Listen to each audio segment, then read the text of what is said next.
Welcome to job career education channel. कैसे हो प्यारे बच्चों? आपकी नीट एग्जाम तो ख़त्म हो गई है।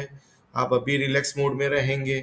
अभी आपका रिजल्ट भी कुछ टाइम के बाद सपोज आ सकता है 20 जुलाई के आसपास, या तो उसके पहले भी आ सकता है। नीट 2026 जो एग्ज़ाम हुई थी री नीट, उसका एग्ज़ाम जो रिजल्ट भी न आ सकता है। तो उसके पहले आपको क्या करना है? तो आपको एक डॉक्यूमेंट जो चाहिए, जो आपकी नीट 2026 की रिजल्ट आने के बाद एक मेडिकल के लिए काउंसलिंग होगा। मेडिकल एमबीबीएस या तो बीडीएस या तो बीएएमएस बीएचएमएस, जो भी कोर्स में आपको एडमिशन लेना है उसके लिए काउंसलिंग होगा। तो उसके लिए जो आपको डॉक्यूमेंट चाहिए उसकी एक आपको प्रिपरेशन करने के आपको रखना है, जिससे आप काउंसलिंग अच्छे तरीके से कर पाए। अभी आप फ्री टाइम में हैं तो आप ये अपने जो भी डॉक्यूमेंट है वो कलेक्ट करके और आपको वो तैयार रख सकते हैं, इसलिए ये वीडियो बनाया हुआ है।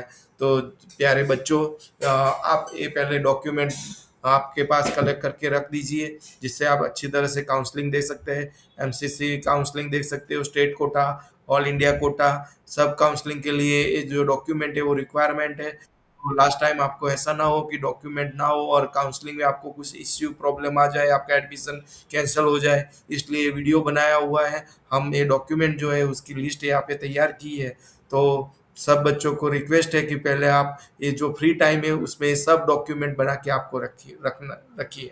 अभी आपको कौन से डॉक्यूमेंट रेडी करके रखना है, ये यहाँ पे लिस्ट है। और देखो, ओरिजिनल तो रखना ही है, उसके साथ 2-3 सेल्फ अटेस्टेड फोटोकॉपी भी आपको रखनी है। या तो आप एमबीबीएस मेडिकल काउंसलिंग या तो कोई अदर काउंसलिंग है उसमें भी रिक्वायरमेंट्स होती है, तो मैं तो बोलता हूँ मिनिमम 5 सेल्फ अटेस्टेड फोटोकॉपी आप बना के रखिए ही।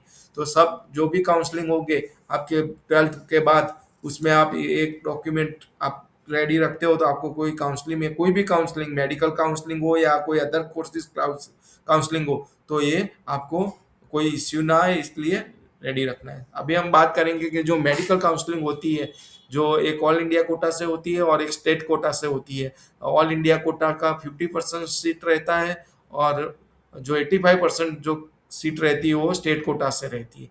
तो हम देखेंगे कि क्या क्या चाहिए। पहले तो आप नीट यूजी जो 2026 एडमिट कार्ड था आपका, ये री नीट वाला, जो एग्जाम 21 जून को हुई थी, उस टाइम जो एडमिट कार्ड था वो आपको आपके पास रखना है।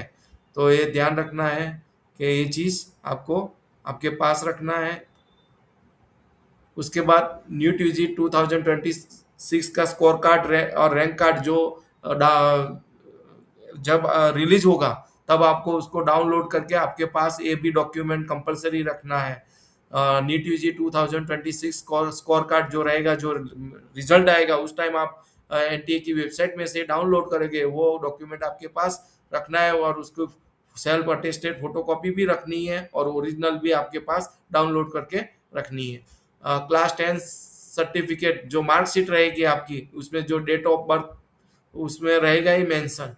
तो वो जो आपको 10th मार्कशीट सर्टिफिकेट है वो भी आपके पास रखना है, और मार्कशीट भी रखनी है, सर्टिफिकेट भी रखिए आप ओरिजिनल, और उसकी फोटोकॉपी करके रखिए। उसके बाद class 12th marksheet with passing certificate, वो भी आपके आपके पास रखना है। 12th की मार्कशीट हो या पासिंग सर्टिफिकेट हो, वो दोनों आपके पास ओरिजिनल होने चाहिए, और उसकी फोटोकॉपी भी रख करके रखनी है। वैलिड फोटो आईडी, जैसे कि Aadhaar card, PAN card, passport, voter ID, driving licence, ये सब आपके पास फोटो आईडी होनी चाहिए। इसमें से कोई एक हो तो चलेगा, लेकिन मोस्ट ऑफ आधार कार्ड ही रखिए। जो आधार कार्ड आपके जो एडमिट कार्ड में है, आपने जो वेरीफाई किया था जो डॉक्यूमेंट, वो आपको रखना है, बराबर। तो ये वैलिड फोटो आईडी है, वो आपके पास होने चाहिए। फोटो साइज फोटोग्राफ होने चाहिए, जो same as use in NEET application. NEET application में जो आपने फोटो पासपोर्ट साइज के फोटोग्राफ थे, वही आपको करवाने हैं और आपके पास होनी चाहिए। मैं तो बोलता हूँ मिनिमम 12th कॉपी आपके पास रखिए ही, क्योंकि कहीं भी आपको जरूरत पड़ी तो आपके पास वो रहेगी, तो आपको वो हेल्पफुल रहेगी। उसके बाद counselling registration slip and choice locking print out. तो जब आप काउंसलिंग करोगे तो चॉइस लॉकिंग जो रहेगा, जो आप प्रिंट आउट लोगे, जो चॉइस फिलिंग की है, उसका भी एक रजिस्ट्रेशन स्लिप, काउंसलिंग जो रजिस्ट्रेशन स्लिप है और चॉइस की है, वहां से प्रिंट आउट करके आपके पास रखिए, बराबर। ये डॉक्यूमेंट रखना चाहिए आपको। उसके बाद कैटेगरी सर्टिफिकेट, जैसे कि आप एस सी एस टी है, ओबीसी एनसीएल है, ईडब्ल्यूएस है, कोई भी है, तो उसका जो आपने कैटेगरी वाइज सर्टिफिकेट बनाया होगा वो भी डॉक्यूमेंट आपके पास आपको रखना है। उसके बाद पीडब्ल्यूबीडी सर्टिफिकेट है, आप एप्लीकेबल है ये कैटेगरी के लिए तो आपको पीडब्ल्यूबीडी के लिए रखना है। डोमिसाइल सर्टिफिकेट ये भी आपको बनाना है, लेकिन कोई स्टेट कोटा में किसी को जरूरत रहती है, कभी नहीं होती है, तो फिर भी आप बना के रखिए। For state quota if required, जो कोई स्टेट कोटा में डोमिसाइल सर्टिफिकेट की जरूरत पड़ती है तो आप ये बना के भी आप रखना है। डोमिसाइल सर्टिफिकेट भी आप बना के रखिए, क्योंकि कोई अलग अलग स्टेट में कभी जरूरत होती है तो कई स्टेट में नहीं होती है। फिर तो वो आप जब आपके स्टेट कोटा में काउंसलिंग करेंगे तो वो वहाँ पे डॉक्यूमेंट लिस्ट आएगी, तो आपके स्टेट कोटा की जो वेबसाइट, जो ऑफिशियल वेबसाइट है उसमें जाके आपको देखना है डोमिसाइल सर्टिफिकेट की रिक्वायरमेंट है कि नहीं। एमसीसी में भी देख सकते हैं, एमसीसी की वेबसाइट में वहाँ पे भी जरूरत है कि नहीं, तो वो अकॉर्डिंग आपको डोमिसाइल सर्टिफिकेट बनवाना है। इनकम सर्टिफिकेट वेयर एप्लीकेबल, एक कोई जगह आपको इनकम सर्टिफिकेट की जरूरत पड़ती है, सबको ईडब्ल्यूएस सर्टिफिकेट है आपके पास, कैटेगरी सर्टिफिकेट है, तो वहाँ पे इनकम सर्टिफिकेट की आपकी जरूरत पड़ेगी, तो आपको वो इनकम सर्टिफिकेट की भी निकाल के आपके पास रखना है।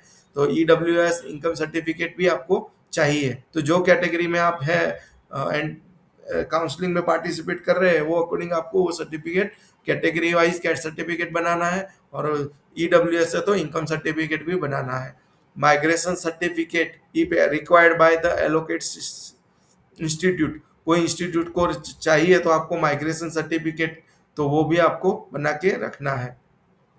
यहाँ पे transfer certificate, school leaving certificate, या तो आपके पास स्कूल लिविंग सर्टिफिकेट रहेगी तो वो भी आपको डॉक्यूमेंट, स्कूल लिविंग एलसी जिसको एलसी बोलते हैं वो एलसी भी आपको बना के रखनी है। कैरेक्टर सर्टिफिकेट वो भी आपको स्कूल से मिलेगा, वो भी आपके पास वो रखना है। Medical fitness certificate if required, तो जो भी आप काउंसलिंग करोगे स्टेट का हो या तो ऑल इंडिया कोटा से करोगे वहाँ तो मेडिकल फिटनेस सर्टिफिकेट की जरूरत पड़ेगी ही। तो उसके लिए आप क्या करना है कि उनकी एक फॉर्मेट आएगी मेडिकल फिटनेस सर्टिफिकेट, वो आपको डाउनलोड करना है स्टेट कोटा से या तो एमसीसी से वहाँ से मिलेगी, तो वो आपको डाउनलोड करके जो भी डॉक्टर है इसके ऑथेंटिकेटेड जो डॉक्टर उनके पास मेडिकल सर्टिफिकेट बनवाना है, तो वो आपको बना के रखना है। प्रोविजनल एलोमेंट लेटर, जब आप काउंसलिंग मेडिकल काउंसलिंग में आप पार्टिसिपेट होते हैं तब आपको एक सीट एलोकेट की जाएगी, तो वहां से आपको स्टेट कोटा या तो ऑल इंडिया कोटा दोनों में से कहीं भी से आपको एडमिशन लेना है, तो वो प्रोविजनल एलोमेंट लेटर डाउनलोड करके आपको लेना है। ये जो डॉक्यूमेंट है ये काउंसलिंग का जब आप रजिस्ट्रेशन करते हैं उसके बाद मिलेगा, जब आपको कोई सीट एलोमेंट होगी तब ये प्रोविजनल एलोमेंट लेटर मिलेगा, वो आपको डाउनलोड करके रखना है। उसके बाद आप जब कोई भी सीट एलोकेट होती है और उसको उसमें आप जो फी पेमेंट पे करोगे तो उसकी फी पेमेंट रिसिप्ट की आप वो भी आपके पास रखनी है। तो जब काउंसलिंग में पार्टिसिपेट होते हैं तो उसके बाद आपको कोई सीट एलोकेट होती है तो एक तो प्रोविजनल एलोमेंट लेटर चाहिए, और उसके बाद जो आप फी बैंक में पे करते हो तो वो फी पेमेंट रिसिप्ट भी आपको रखनी है। तो ये डॉक्यूमेंट सब बनाना है, आप देख सकते हो। और original document, multiple photocopy set, verify name, date, जो भी डॉक्यूमेंट है वो चेक करना है, और check MCC state counselling institute before reporting, बराबर, तो ये चेक करना है। तो हमारे चैनल को सब्सक्राइब कीजिए, शेयर कीजिए और वीडियो को लाइक